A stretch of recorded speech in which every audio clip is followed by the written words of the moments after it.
현재 시장이 일시적으로 급락세를 보이고 차익 기준에 나오는 움직임들이 보여주고 있습니다. 자, 이런 시기일수록요, 단기적인 시각 속에서 바라보는 것보다는 매크로 환경과 자산시장 동향을 중장기적인 흐름으로 체크하면서 포트폴리오를 관리하는 게 좋다라고 생각이 듭니다. 자, 이번 시간에는요, 채권한 건드릴락이 채권보다는 금과 달러에 관심을 보였던 이유들을 체크해보면서 향후 금융위기 사태를 대비를 하고 현재 어느 위치에 있는지 파악해보면서 금과 은, 외환시장, 채권, 미국시장까지 동양 사이클을 한번 체크해보도록 하겠습니다. 자, 저는 향후 5년의 시간 동안 스태그플레이션이 발생이 되면서 금은 7,500 그리고 은은 1트리온스에 200불까지 갈 수 있다고 전망을 하고 있습니다. 이와 함께 앞으로는 통화 팽창과 더불어서 금리 상단이 올라갈 수 있고 장기물금리는 7%대 시대에 한번 도래할 수 있다고 생각이 드는데요. 이런 환경으로 가는 과정 속에서 한 차례 금과 은의 1차 강세 사이클이 도달하고 급락이 나오면서 모든 시장들의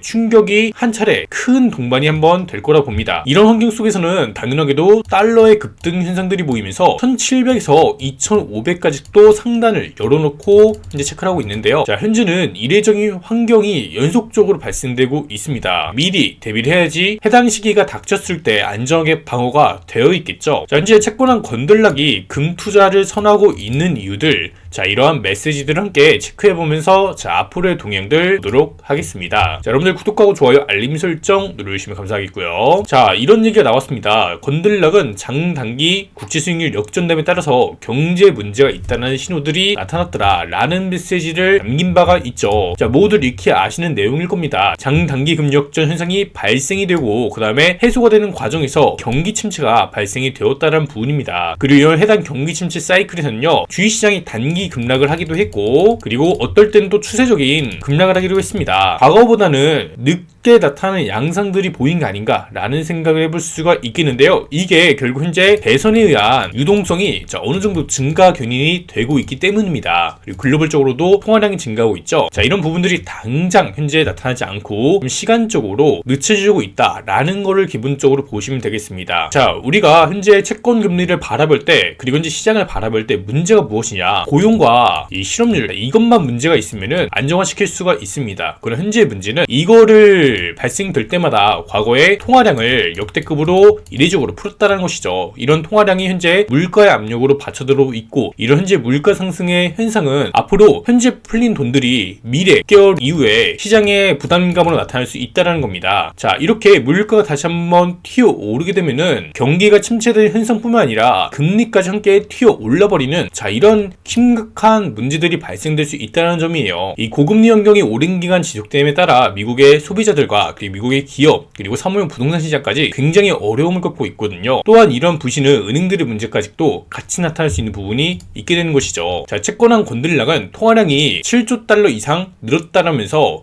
과거와 다르게 갑자기 M2가 차트를 벗어났다라고 설명을 했습니다. 현재 불황이 나타나야 되는데 그렇지 않은 이유들이 돈이 너무 많이 흘러 넘치기 때문이다라고 설명을 했는데요. 자, 과거 팬데믹 기간 동안에 엄청난 양의 통화량이 풀리고, 그러면서도 개인들의 신용카드 양에 증가가 했기 때문에 이 부채 증가는 현재 고금리 환경 속에서 문제들이 나타나고 있음을 시사합니다. 자, 이러한 신용카드 부분에서의 연체 현상들은 지난 1년이 넘는 기간 동안 더욱더 악화되고 있고 데이터적으로도 안 좋게 나타나고 있죠. 결국 개인들의 구매력이 점차 감소하는 현상들이 보여주면서 일시적으로 인플레이션이 낮아지는 듯 보이겠지만 실상 이거는 기업들의 부담이 가중되는 현상들이 발생되기 때문에 경기 침체로 빠져들 수 있다는 겁니다. 이렇게 된다면은 기업들은 더 이상 고용을 하지 못하면서 노동시장의 데이터들도 같이 침체 현상을 보이게 되면서 점차 시장에도 압박감이 나타나게 되는 부분이 되겠습니다. 결국 현재까지만 보더라도요, 인플레이션은 증가하고 있어요. 이제 누적으로만 19% 이상이 상승했다고 하고 PPI도 20% 이상 상승했습니다. 자, 이런 현상들이 문제다라고 거나 건들라고 말하고 있는데요. 자, 이제 제가 전망 시작한 2022년도 10월 달부터 금값은 계속해서 상승을 했고 신고가를 돌파한 순간부터는 이 미국에 정책적으로 문제가 발생되고 있음을 나타내는 지표 중에 가장 명확한 시그널이기도 합니다. 그리고 이렇게 금값이 신고가 랠리를 가는 과정 속에서 과거에도 경기 침체가 한 번 또는 두 번은 발생이 되었다는 것이고요. 그래서 이제 현재 금 가격의 1차 강세가 종료 조율되는 시점에서는요, 한번 자산시장 전반적으로 충격이 발생될 수 있다라고 말씀을 드리는 거예요. 자, 마찬가지로 은값도 금의 패턴처럼 이렇게 커버핸드 패턴을 그리면서 올라가고 있고 1차 강세가 종료되는 시점에서 한 차례 급락이 동반될 것이고, 이런 과정 속에서 달러가 올라갈 수 있다라고 말씀을 드리고 있습니다. 그래서 우리가 전반적으로 이런 사이클 흐름을 이해해야지만 앞으로의 시장 상황이 어떻게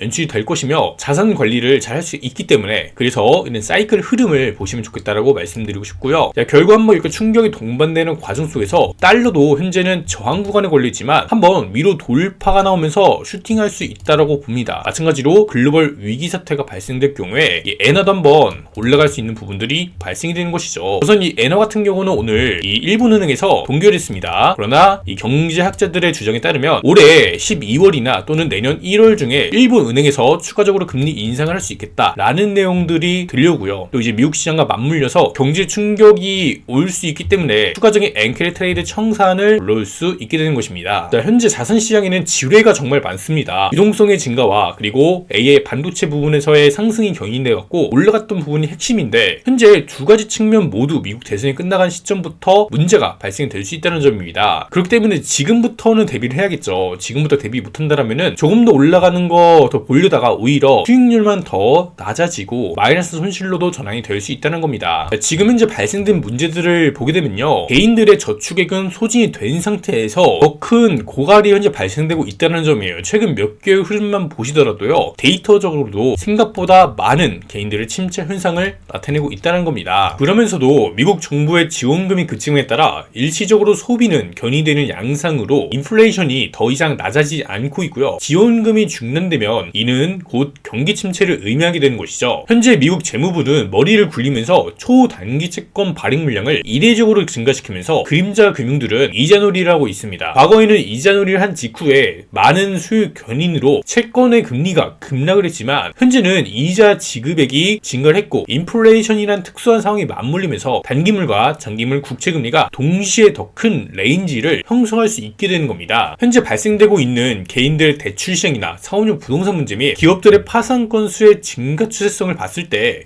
어느 순간 신용시장도 문제가 나타나면서 과거 2008년도 글로벌 금융위기와 비슷한 환경이 나타날 수 있게 되는 것인데요. 우선 단기적으로는 빨간색 선에 연준의 영레포 잔고가 하락세를 기록하고 있으며, 반대로 통화를 풀어내면서 신용의 증가로 인해서 이 보라색 선 통화량 M2 YY 증가 추세는 올라가고 있죠. 이제는 내년도에 재무부 TGA 잔고 이 녹색 선까지 하락으로 감소하게 된다면은 이 시점에서는 시장이 한 차례 충격이 동반된 가능성이 매우 높다라고 봅니다. 과거 현재 조금 다른 양상이 있습니다. 과거에는 이렇게 단기물 국채 수요 견인이 크게 급증하게 되면은 단기금리가 급락을 하고 장기금리는 마찬가지로 비슷한 시점에 내려가는 현상들을 보이곤 했거든요. 이때로 마찬가지로 이렇게 내려가는 급락 현상을 보였다면은 현재는 너무나도 많은 채권 발행이 됨에 따라서 오히려 이 인플레이션, 물가라는 측면 속에서 자, 우리는 과거보다 더 높은 채권의 금리 상단을 올라갈 가능성을 생각을 해봐야 될 때입니다. 과거 인플레이션이 크게 동반되었던 이 스태그플레이션 시기를 보게 되면요, 거의 시장 금리는 16%대까지 올라가고서야 마무리가 되었거든요. 현재 마찬가지로 1차 강세가 나온 직후에 금리 인하로 인해서 쉬어가는 사이클이다라고 생각을 하시면 좋을 것 같고, 그 이후에 물가라는 존재 때문에 튀어오를 가능성이 높아지게 된 것이죠. 특히 해당 사이클에서는 국채금리가 상승하면서 시장에 굉장한 부담감, 충격이 한번 발생될 수 있는데요. 지난번보다는 소폭 감소한 GDP 대비 시가총액 비율이 현재 194%를 기록 중에 있습니다. 자, 이번에 시장이 단기 급락을 하면서 6%가 줄어들었지만 여전히 굉장한 고평가에 위치 있는 영역이다 라고 생각하시면 될 것 같아요. 자, 우선 전일 급락세가 발생되었습니다. 자, 이거는 어쩌면 올해 세 번째 차익 실현 매물이 투하가 된 게 아닌가 라는 생각도 해볼 수가 있을 것 같고요. 자, 아무래도 자금 규모가 큰 주체들이 매도하는 데는 나눠서 분할 매도하는 현상들이 보이기 때문에 현재 시장 결국 이렇게 세 차례에 걸쳐서 익절 현금 확보를 한 게 아닌가 라는 생각도 해볼 수 있을 것 같아요. 자, 현재 금값의 같은 경우도 1차 강세에 거의 끝 무렵으로 가고 있기 때문에 현재는 굉장히 조심해야 된다고 봅니다. 다른 시장들 취약할 수 있다고 보기 때문에 미리 대비를 하시고, 그리고 금, 은, 엔, 달러 잘 비축하시어 대비를 해나가신다면 좋겠습니다. 감사합니다.